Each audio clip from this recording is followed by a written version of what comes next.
আসলে তারা দেশকে স্বাধীন করতে চায়, খ্রিস্টান রাষ্ট্র বানাতে চায়। অবস্থ আপনি পূর্ব তিমুরের ইতিহাস পড়ে দেখেন, সেখানে ইন্দোনেশিয়া থেকে কিভাবে আলাদা করা হয়েছিল।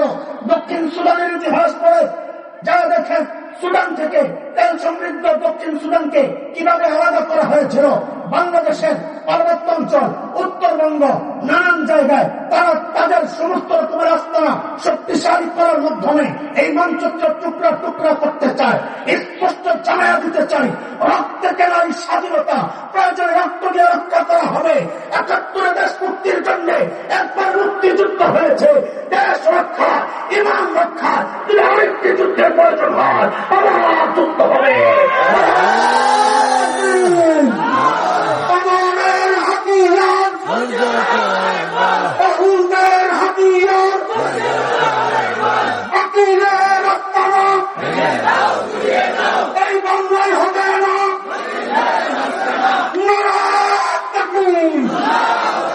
পাশে থাকবেন তো ইনশাআল্লাহ? ওলামারা ডাকলে আসবেন তো ইনশাআল্লাহ? এটা আপনাদের জন্য, আমাদের জন্য না।